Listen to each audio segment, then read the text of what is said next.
My name is Salvador Reeves, and at 67 years old, life has taught me that character matters more than fancy clothes or big bank accounts. After 30 years fixing engines, I know what makes things run and what makes them break. My daughter Catherine married into money 4 years ago, and her husband Adam comes from wealth I can hardly imagine. Yesterday, they invited me to dinner with his parents at their estate. I never expected that stopping to help a stranded motorist would change everything. Let me know where you are watching from, hit that subscribe button, and stick around to see how kindness can turn the tables when you least expect it. I raised Catherine by myself in our small house in Lansing, Michigan, after my wife Marie passed away from cancer when our daughter was only 8. It was never easy being a single dad working long hours at my auto repair shop, but we made it work. Our home might have been modest with just 2 bedrooms and needing a new coat of paint most years, but it was filled with love and laughter. Despite our limited resources, Catherine was brilliant from the start. She earned straight A's throughout school and won a partial scholarship to the University of Michigan. I was so proud watching her walk across that stage at her high school graduation that I thought my heart might burst. I worked double shifts and took on extra repair jobs to help cover what the scholarship did not, determined that my girl would have opportunities I never had. It was during her junior year at college when Catherine first mentioned Adam Harrison. The way she described him, I could tell she was falling hard. Adam was studying business administration, came from old money, and apparently had never worked a day in his life. His family owned a major real estate development company that had been passed down for 3 generations. I still remember the first time she brought him home during spring break. Adam pulled up in a car that cost more than my house, wearing clothes that probably cost more than I made in a month. He tried to be polite, but I could see him looking around our small living room with barely concealed discomfort, like he was afraid to sit on our worn sofa. We had dinner together, and I tried my best to connect with him. But every conversation revealed how different our worlds were. When I talked about rebuilding an engine for a customer who needed their work truck back to support their family, Adam talked about his summer sailing trip through the Mediterranean. When Catherine proudly showed him the garden we had planted together, he mentioned the team of landscapers who maintained his family estate. I had concerns from the beginning, not because Adam was wealthy, but because I worried about what that wealth might do to my daughter and to their relationship. Catherine had always valued hard work, honesty, and helping others. These were the principles I had built my life around and had taught her since she was little. Despite my reservations, they got engaged after dating for 2 years. The wedding was at the Harrison family estate, an affair so lavish it made me uncomfortable. I felt out of place among all those wealthy people in their designer clothes, talking about vacation homes and investment portfolios. After the wedding, I noticed Catherine changing. Our weekly dinners became monthly, then rare occasions. When we did talk, she would mention charity galas and country club memberships rather than the community service projects she used to care about. Her voice took on a different tone, and sometimes I barely recognized my own daughter. Adam secured a vice president position at his family company right out of college. Not through merit or hard work, but because of his last name. Catherine quit her job as a school counselor, something she had been passionate about, to focus on what she called her social obligations as a Harrison. It broke my heart to see her passionate spirit dimming under the weight of wealth and status. The distance between us grew over the next 3 years. I continued my simple life, retiring from active mechanic work, but still consulting for a few loyal customers who valued my expertise. Meanwhile, Catherine seemed to drift further into Adam's world, a world where I did not belong. Last week, I received a call from Catherine that surprised me. She invited me to dinner at the Harrison family estate, explaining that Adam's parents would be there and that it was important I make a good impression. She mentioned something about a significant business deal they were working on, and how the evening needed to be perfect. I heard the anxiety in her voice but also detected a hint of the daughter I once knew. I agreed immediately, hoping this might be a chance to bridge the growing gap between us. Maybe if I could connect with Adam's family, I could be a bigger part of Catherine's life again. Maybe I could remind her of the values we once shared. Even with my doubts, hope flickered inside me like a small flame. I wanted my daughter back, and I was willing to endure an uncomfortable evening with the Harrisons if it meant taking a step in that direction. As I hung up the phone, I felt a mixture of hope and anxiety. The dinner was scheduled for the following week, giving me time to prepare. I wanted to make Catherine proud, to show her and the Harrisons that I might not be wealthy, but I was worthy of respect. Little did I know that this dinner would become a turning point in our lives, though not in any way I could have anticipated. The week before the dinner, I threw myself into preparations. This dinner clearly meant a lot to Catherine, so I was determined not to let her down. I withdrew $200 from my modest savings account and bought myself a new suit, nothing fancy but the best I could afford. The salesman at the department store helped me pick out a dark blue suit that he assured me was appropriate for a formal dinner. I spent an entire day getting my 15-year-old Ford detailed. The car was reliable and well-maintained, like most things in my life, but it certainly would stand out among the luxury vehicles at the Harrison estate. Still, I took pride in keeping it in excellent condition. After the detailing, the old car looked almost new, its navy blue paint gleaming in the sunlight. Catherine called twice that week with reminders and instructions. Each call increased my anxiety about the evening. Use the salad fork on the outside first, Dad. Make sure your tie is straight. Don't talk about politics or religion. Try not to mention your mechanic days too much. The Harrisons are very particular about proper etiquette. Her words stung a little. I had never been ashamed of my work or who I was, and it hurt to think that Catherine might be.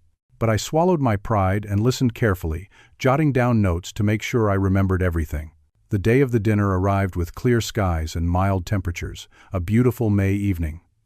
I shaved carefully, put on my new suit, and even added a tie clip that had belonged to my father. Looking in the mirror, I saw an older man trying his best to fit into a world that wasn't his. But I also saw a father who loved his daughter enough to try. I left my house 3 hours before the scheduled dinner time, though the Harrison estate was only an hour and a half away under normal conditions. Catherine had emphasized the importance of punctuality, and I wanted to be sure I arrived with plenty of time to spare. I even programmed the address into my phone's GPS, something I rarely bothered with. As I drove through the increasingly affluent neighborhoods, my old Ford seemed more and more out of place. Houses grew larger, lawns more manicured, and cars more expensive.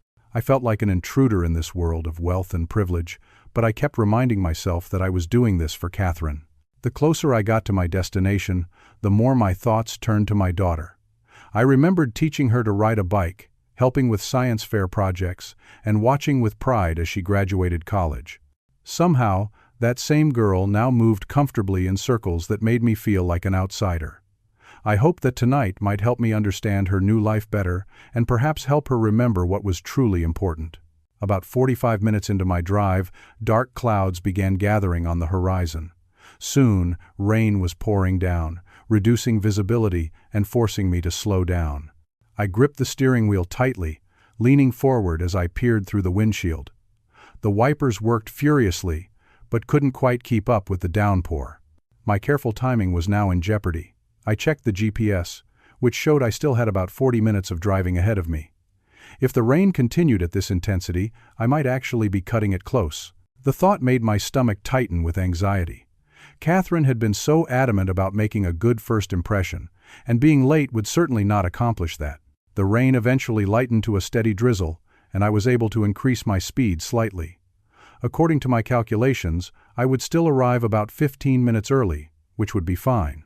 I started to relax a bit, rehearsing polite conversation topics in my mind. That's when I saw it. A sleek silver Jaguar pulled over on the side of the country road, its hazard lights blinking steadily in the gray afternoon light. Standing beside it was a woman holding an umbrella, peering under the raised hood with a look of dismay.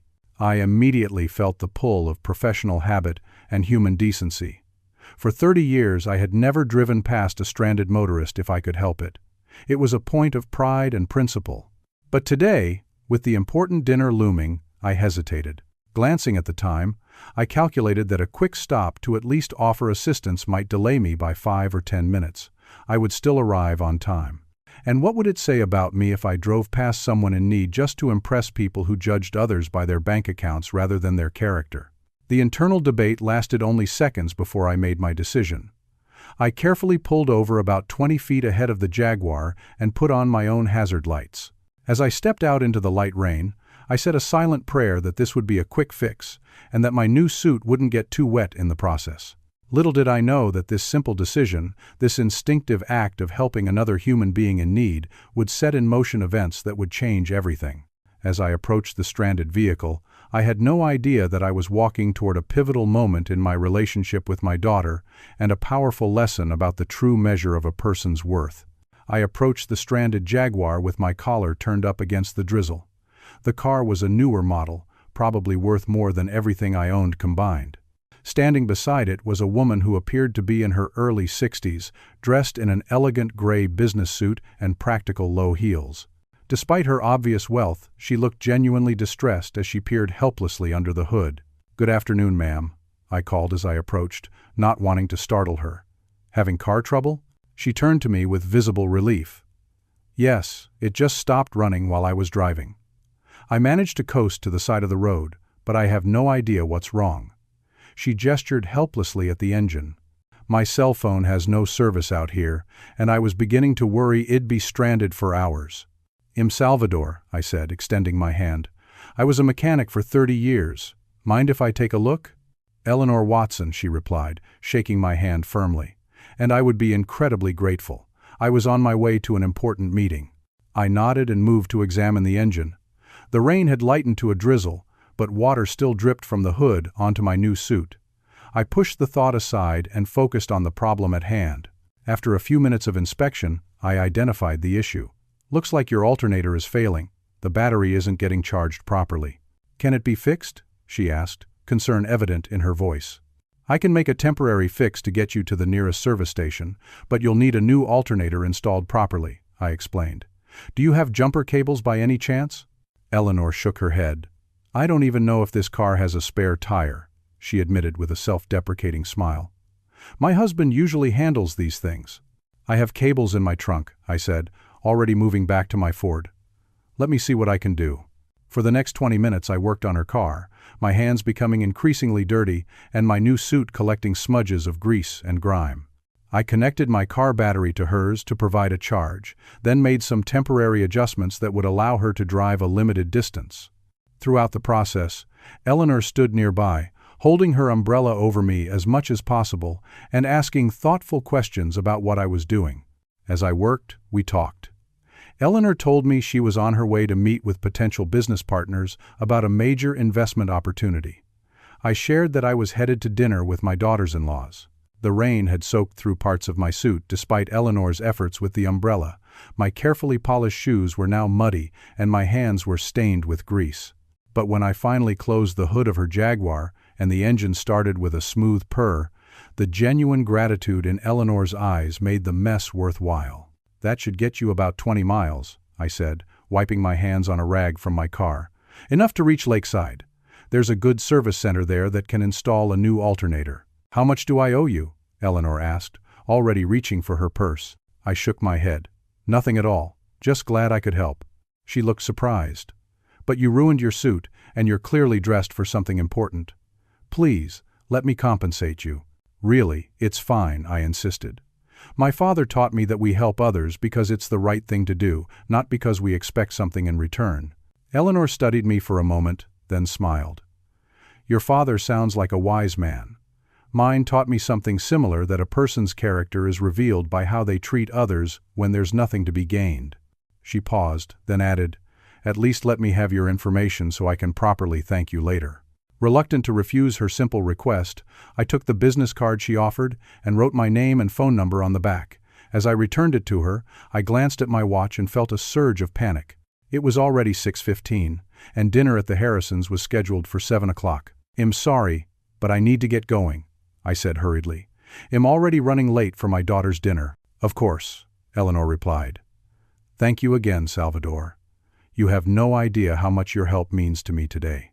As I drove away, I could see her in my rearview mirror, still standing beside her car, watching me leave. I felt good about helping her, but anxiety quickly replaced that satisfaction as I realized the situation I now faced. I was going to be late for the dinner, my appearance was a disaster, and I had no way to make myself presentable before arriving at the Harrison estate. I tried calling Catherine to explain, but the call went straight to voicemail. I left a brief message explaining that I had stopped to help someone with car trouble and would be slightly delayed. Looking back, I should have provided more details, but in my rush and anxiety, I kept it vague. The remainder of the drive was a blur of stress and growing dread. The rain picked up again, further slowing my progress. By the time I turned onto the long, tree-lined driveway leading to the Harrison estate, it was 7:45.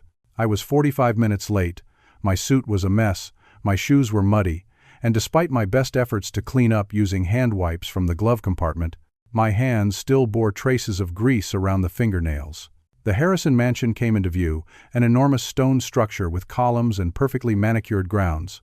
Several luxury cars were parked in the circular driveway. My heart sank as I realized just how out of place I was going to be, showing up late and disheveled to this temple of wealth and propriety. As I parked my Ford next to a Bentley, I took a deep breath to steady myself. I had made the right choice helping Eleanor, I reminded myself. If the Harrisons couldn't understand that, then perhaps their opinion wasn't worth worrying about after all. With that thought providing a small measure of courage, I stepped out of my car and walked toward the imposing front door, rain dripping from my ruined suit and anxiety churning in my stomach. A butler in a crisp uniform answered my knock, his eyes widening slightly at my bedraggled appearance. I could read the judgment in his expression as he assessed my wet suit, muddy shoes, and the visible grease stains on my hands. "May I help you, sir?" he asked, making no move to let me enter. Salvador Reeves, Catherine Harrison's father," I explained, trying to maintain my dignity despite how I looked. "Here for dinner." The butler hesitated, then reluctantly stepped aside. "The family is already at dinner, sir. Please follow me." I entered a marble foyer bigger than my entire house, feeling increasingly out of place with each squelching step of my wet shoes on the polished floor. The butler led me through several opulent rooms before stopping at a set of double doors. He opened them with a flourish, announcing, "Mr. Salvador Reeves." The conversation at the dining table immediately ceased as all eyes turned toward me. The silence was deafening as I stood there dripping and disheveled. The elegant dining room, with its crystal chandelier and antique furniture, made my condition seem even more appalling. Catherine rose halfway out of her seat, her face a mask of horror. "Dad?" she whispered, as if hoping I was some kind of hallucination. "I'm sorry. I'm late," I began, stepping forward. "I had to help a stranded motorist, and there was no cell service to call." Adam, seated beside Catherine, didn't even attempt to hide his displeasure. His lips curled into a slight sneer as he surveyed my appearance. At the head of the table sat a distinguished-looking man I assumed was his father, Jonathan Harrison, with a regal-looking woman beside him who must be Diana Harrison, Adam's mother. "Well, this is certainly an entrance," Jonathan said coldly. "Adam, perhaps you should introduce us to your father-in-law." Adam cleared his throat.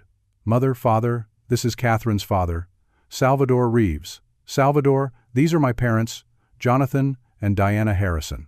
I stepped forward to shake their hands, then noticed the grease still embedded around my fingernails and awkwardly lowered my arm. Diana Harrison made no attempt to hide her disgust, subtly shifting away from me as if I might contaminate her designer dress. Catherine, her face flushed with embarrassment, hurried to my side. "Dad, what happened to you?" she hissed under her breath. "You look terrible, and you're so late." I tried to explain again about stopping to help the stranded motorist, but Catherine cut me off, steering me toward an empty chair at the far end of the table, well away from her in-laws. "You could have called a roadside service for that woman instead of ruining everything," she whispered fiercely. "This dinner is incredibly important for Adam's career." The staff brought me a plate of whatever course they were on, some kind of fish that I would have normally enjoyed but now couldn't taste through my humiliation. The conversation resumed stiffly, with glances thrown my way that ranged from curious to outright contemptuous. "So, Mr. Reeves," Diana Harrison said after an uncomfortable silence, "Catherine tells us you were a car mechanic?" The way she said car mechanic made it sound like a particularly distasteful occupation, somewhere between garbage collector and sewer worker. "Yes, ma'am," I replied, trying to keep my voice steady. "I owned my own repair shop for 30 years before retiring." "How quaint," she remarked with a thin smile. "I suppose someone has to do those sorts of jobs." Jonathan Harrison cleared his throat.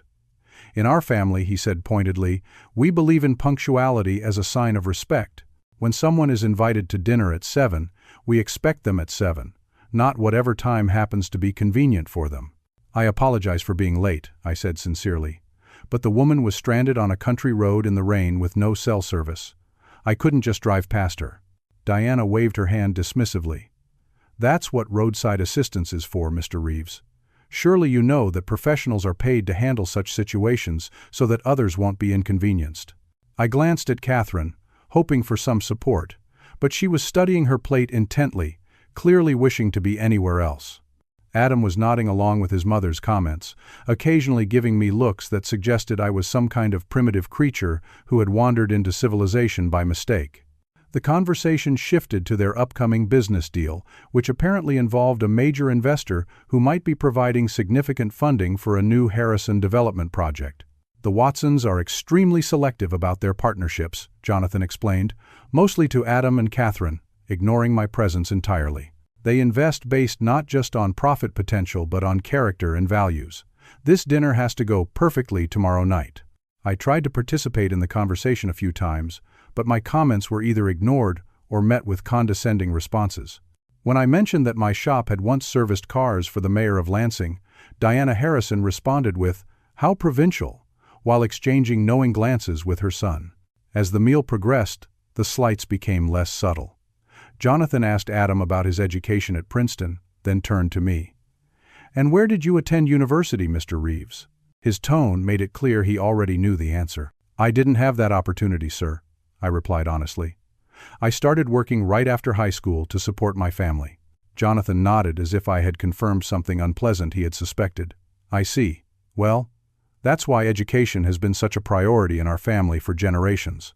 The final straw came when Diana began discussing what she called proper values. "In our circles," she said, looking directly at me, "we believe that knowing one's place and proper behavior are essential. Some people simply don't understand the importance of appearances and propriety." The implication was crystal clear. I was an embarrassment, an unfortunate connection that they had to tolerate because of Adam's marriage to my daughter. I looked at Catherine, silently pleading for her to say something, to defend me, or at least acknowledge that there was more to a person than their wealth or social standing.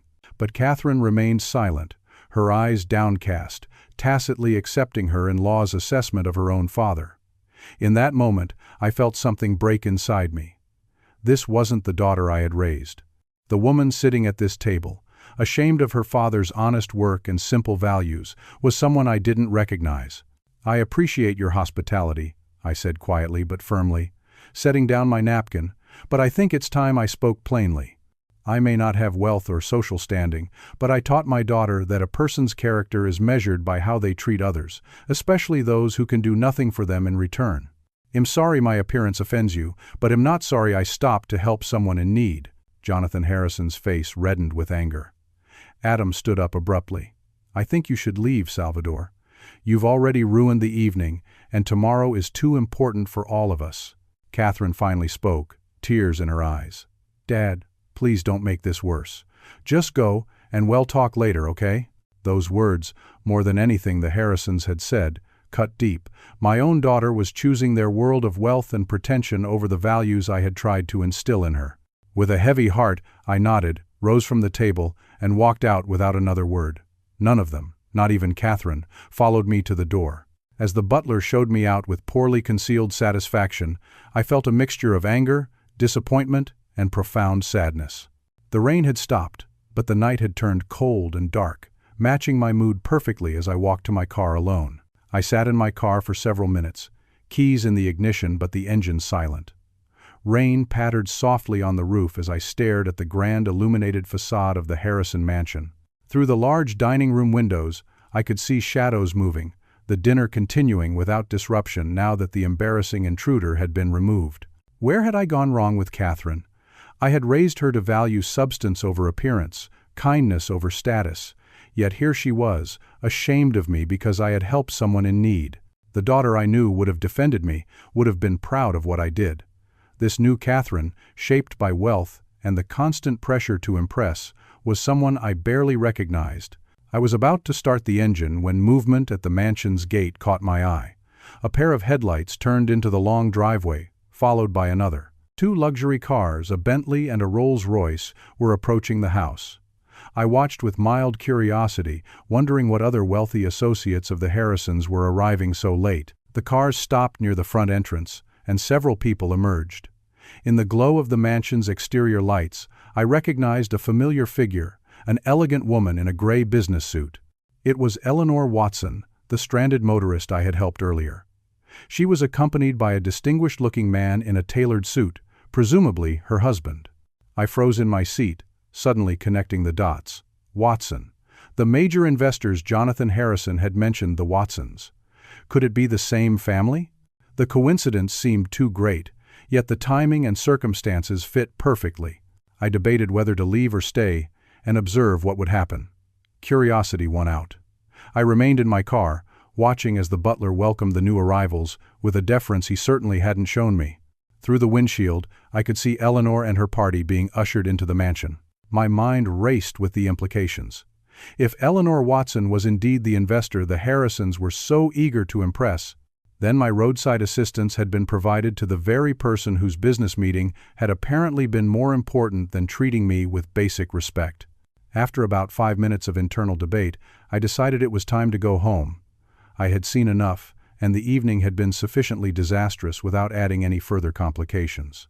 I turned the key in the ignition, but before I could put the car in reverse, there was a knock on my window. It was the butler, looking considerably more respectful than he had earlier. "Mr. Reeves, Mrs. Watson has requested your presence inside." She was most insistent. Confused but intrigued, I turned off the engine and stepped out of the car. "Mrs. Watson requested me? Are you sure?" "Yes, sir. She was quite clear. Please follow me." I followed the butler back to the mansion, my mind whirling with questions. How did Eleanor know I was here? What did she want with me? And how would the Harrisons react to my return? The butler led me not to the dining room but to a large, elegantly appointed living room where the entire dinner party had apparently relocated for drinks.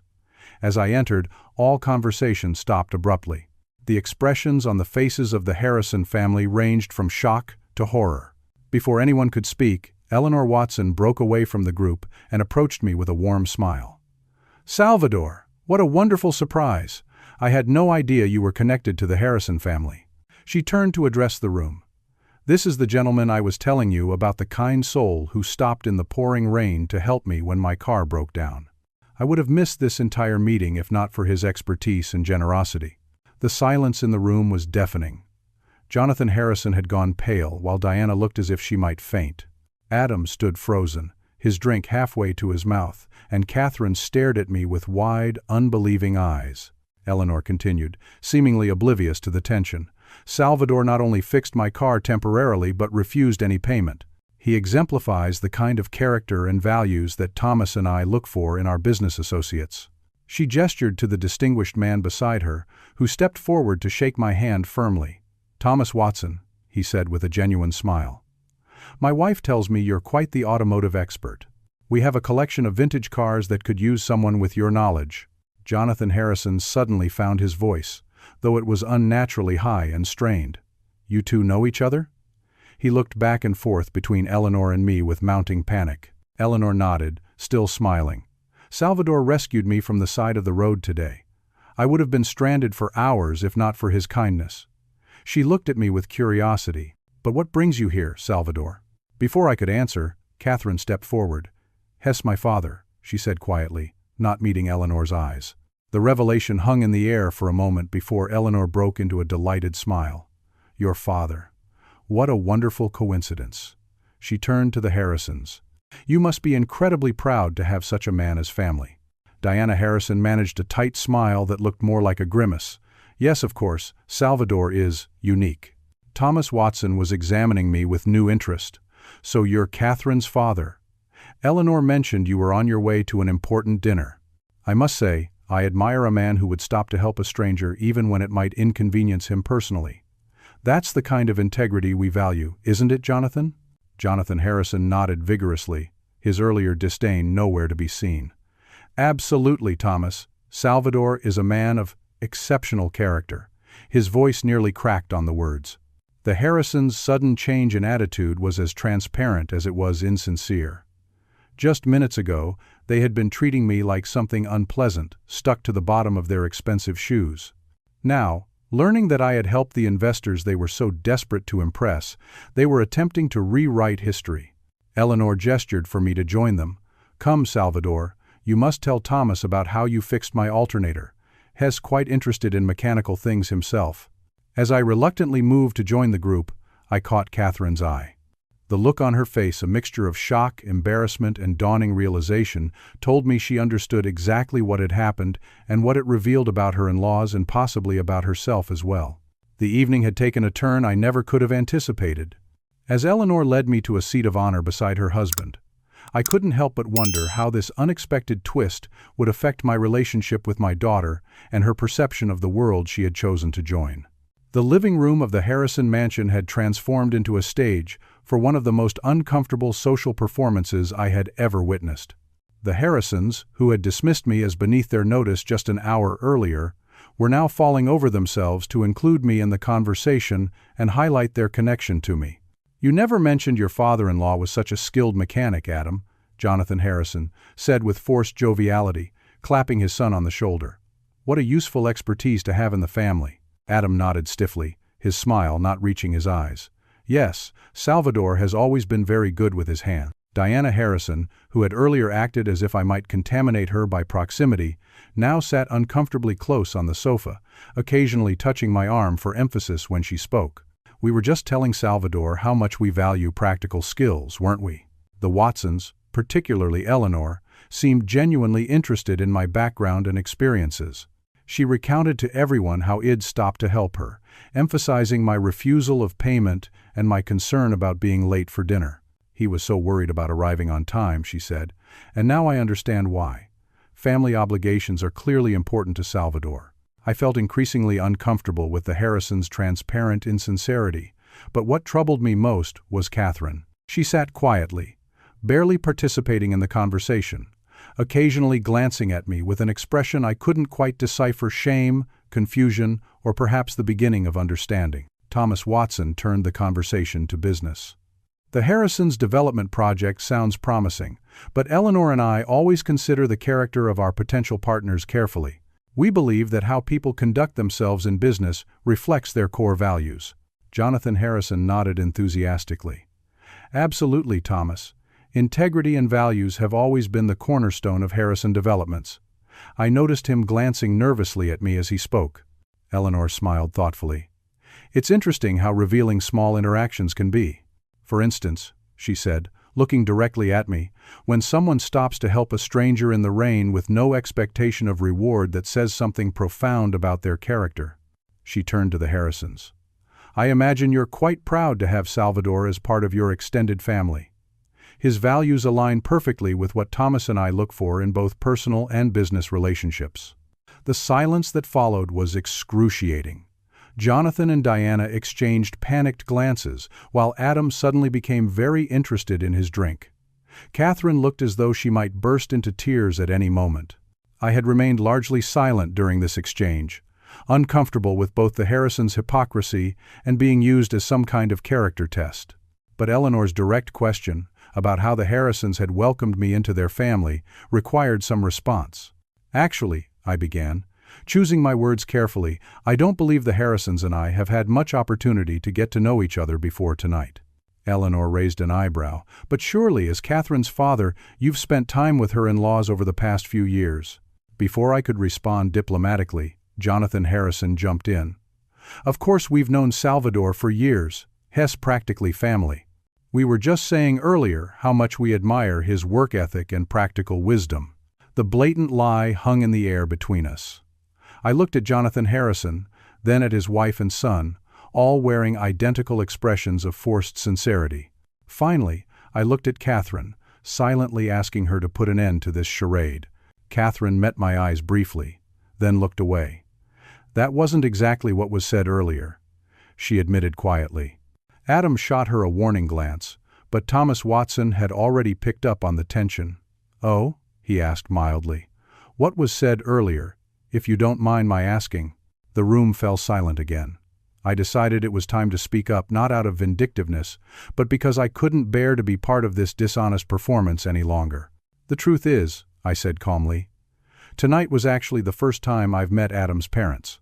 I was invited to dinner, but when I arrived late and somewhat disheveled after helping Eleanor, the reception was not quite as warm as it is now. Jonathan Harrison's face drained of color. There must be some misunderstanding, he stammered. We were merely concerned about Salvador's comfort after being caught in the rain. Eleanor Watson looked skeptical. She turned to me. Salvador, you seem like a straightforward man. Would you mind telling us exactly what happened earlier this evening? I hesitated, looking at Catherine. Despite everything, she was still my daughter, and I didn't want to embarrass her further. But she nodded slightly, a gesture so small that only I would have caught it. I arrived late because I stopped to help a stranded motorist, I explained. When I got here, it was made clear that my appearance and background were sources of embarrassment. I was seated at the far end of the table, my comments were either ignored or met with condescension, and eventually I was asked to leave. The Watsons exchanged a significant look. That doesn't sound like the kind of family values we typically associate ourselves with, Thomas said quietly. Jonathan Harrison was now perspiring visibly. There's been a terrible misunderstanding. We would never. Catherine suddenly stood up. It's true, she interrupted, her voice shaking but determined. They treated my father horribly. They made fun of his career, his education, everything about him. I sat there and let it happen because I was afraid of disappointing Adam and ruining their business deal. She looked at me, tears streaming down her face now. I'm so sorry, Dad. Adam rose as well, his face contorted with anger. Catherine, what are you doing? He hissed. Do you have any idea what's at stake here? Eleanor Watson watched this exchange with growing understanding. She turned to me. Salvador, it seems your kindness today has revealed more than just a mechanical problem with my car. She addressed the room at large. Thomas and I believe that how people treat those they perceive as beneath them says far more about their character than how they treat those they hope to impress. Diana Harrison attempted damage control. We have the utmost respect for Salvador, she insisted. Perhaps there were some misunderstandings earlier, but we certainly never intended. I value honesty above flattery, Thomas Watson interrupted gently but firmly. And what I'm seeing suggests a significant discrepancy between proclaimed values and actual behavior. The implications of his words were clear.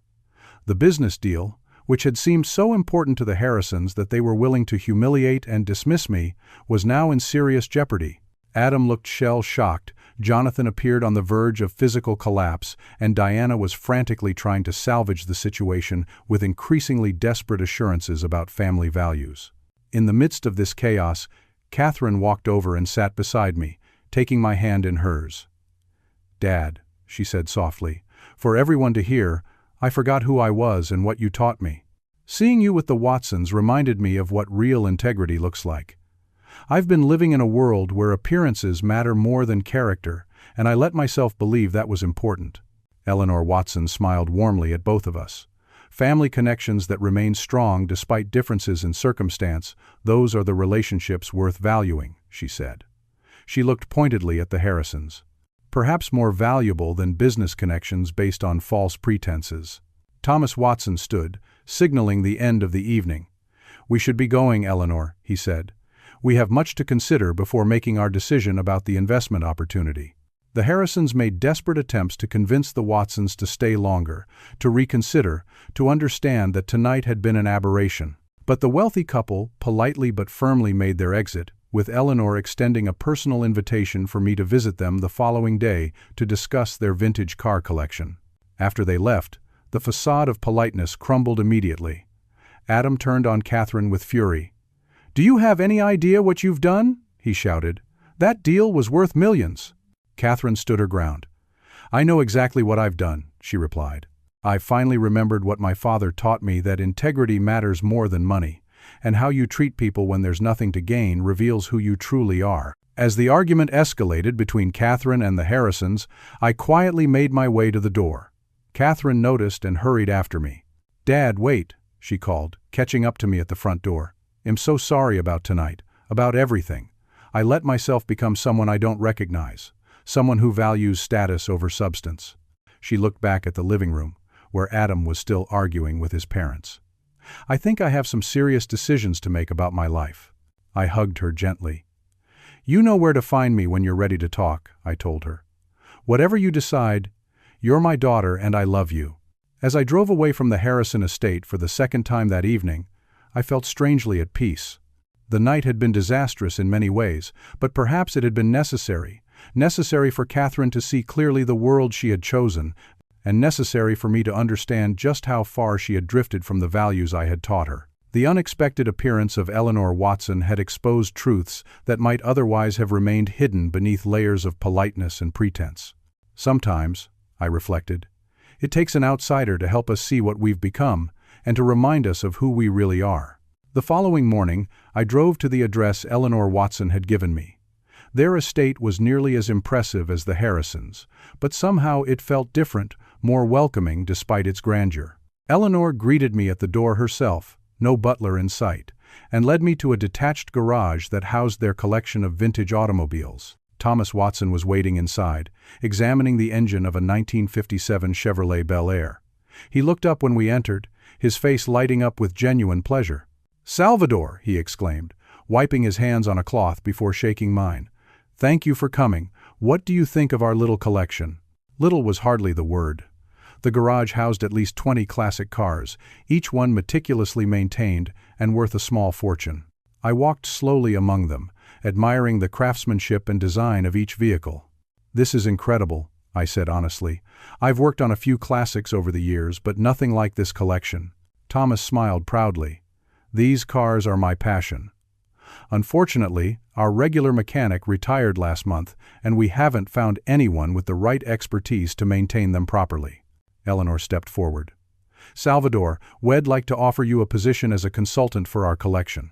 Your experience would be invaluable, and after seeing your work firsthand yesterday, we're confident you're the right person for the job." I was stunned by the offer. The position would certainly be interesting and likely well compensated, but I hesitated. Am flattered, but am mostly retired these days. I only take on small jobs for a few long-time customers. Thomas nodded understandingly. "We respect that. The position would be entirely on your terms, part-time, flexible hours, whatever suits you. We're not looking for an employee, Salvador. We're looking for an expert we can trust." His words struck me. Trust. That's what had been missing in the Harrison family. Their treatment of me had shown their fundamental lack of respect for anyone they deemed beneath them socially or financially. After discussing the details of the potential arrangement, I promised to think about it and let them know my decision within the week. As I was preparing to leave, Eleanor touched my arm gently. "Salvador, about last night," she said. "I want you to know that Thomas and I made our decision about the Harrison development project." I shook my head. "That's between you and them. It has nothing to do with me." Eleanor smiled. "On the contrary, it has everything to do with you and what we learned about the Harrison family through their treatment of you. Thomas and I believe that how people conduct themselves when there's no audience reveals their true character." She paused. "We declined to invest in their project this morning." I felt a mixture of emotions, vindication, but also concern for Catherine. How had this decision affected her relationship with Adam and his family? As if reading my thoughts, Eleanor continued. "Your daughter called me this morning," she said. "She wanted to apologize for last night and to thank us for opening her eyes. She's a remarkable young woman, Salvador. You should be proud." I smiled, feeling a weight lift from my shoulders. "I am proud. I just lost sight of who she really is for a while." I returned home to my simple house, a stark contrast to the mansions I'd visited in the past 24 hours. Yet it felt right, comfortable, honest, lived in. It was a home, not a showpiece, and it reflected the values I'd built my life around. 3 days later, there was a knock at my door. Catherine stood on the porch, a small suitcase beside her. Her eyes were red from crying, but she managed to smile when I opened the door. "Hi, Dad," she said softly. "Can I come in?" I pulled her into a hug without a word, then brought her suitcase inside. Over coffee at my worn kitchen table, so different from the Harrisons' formal dining room, she told me what had happened after I'd left. "Adam was furious about losing the Watson deal," she explained. "He blamed me, blamed you, blamed everyone except himself and his parents." She stared into her coffee cup. "But watching how they treated you, then seeing how quickly they changed when they thought you could be useful to them, it was like a curtain being pulled back. I suddenly saw what kind of people they really are." "What about you and Adam?" I asked gently. Catherine sighed. "I moved out this morning. I don't know if it's over permanently, but I need time to figure out who I am and what I value." She reached across the table and squeezed my hand. "You tried to warn me, Dad. I should have listened." "You needed to see it for yourself," I told her. "Sometimes we have to lose our way before we can find it again." "The Watsons called me too," she said with a small smile. "They offered me a position with their charitable foundation. Can you believe that?" I could, actually. In my brief interaction with them, the Watsons had demonstrated a keen ability to recognize genuine character beneath surface appearances. In the weeks that followed, Catherine stayed with me while she began her new job with the Watson Foundation. She seemed to rediscover parts of herself that had been suppressed during her years with Adam: her compassion, her sense of humor, her ability to connect with people from all walks of life. I eventually accepted the Watsons' offer to consult on their vintage car collection, working a few days each month. The flexible arrangement gave me purpose while still allowing plenty of free time for my own interests. As for Adam and the Harrisons, they made several attempts to reconcile with Catherine, especially once they learned of her connection to the Watsons. But these overtures always seemed motivated by what they could gain rather than genuine remorse. Catherine remained polite but distant, unwilling to be drawn back into a world where appearances mattered more than integrity. 6 months after that fateful dinner, Catherine and I were having lunch with the Watsons, something that had become a regular occurrence. Thomas raised his glass in a toast. "To unexpected roadside assistance," he said with a twinkle in his eye, "and to the mechanic who revealed the true character of everyone involved." We all laughed, but there was truth behind the humor. My simple decision to help a stranded motorist had set in motion events that exposed the hollowness of wealth without values and the emptiness of status without substance. Looking back, I realized that moments of choice reveal who we truly are. When I stopped to help Eleanor that rainy evening, I wasn't thinking about potential benefits or consequences. I was simply being true to the values I'd always held, that we help others not because of who they are, but because of who we are. Catherine has found her way back to those same values. While her marriage to Adam remains uncertain, her relationship with herself has grown stronger. She recently told me that she measures her worth now not by the zip code where she lives or the brand of clothes she wears, but by the impact she has on others' lives. As for me, at 67 years old, I've learned that true wealth has nothing to do with bank balances or social standing. It lies in maintaining your integrity even when it's inconvenient, in helping others without expectation of reward, and in valuing people for their character rather than their credentials. So, if you ever find yourself facing a choice between doing what is convenient and doing what is right, remember that such moments reveal not just who you are, but who you choose to be. And in the end, isn't that the only measure that truly matters? What would you have done in my situation? Would you have stopped to help someone in need, even knowing it might cost you something important? Share your thoughts in the comments below, and if this story resonated with you, please hit that subscribe button and give this video a thumbs up. Your support helps me continue sharing these life lessons from my journey. Thank you for watching, and remember that how we treat others when there's nothing to gain reveals everything about who we truly are.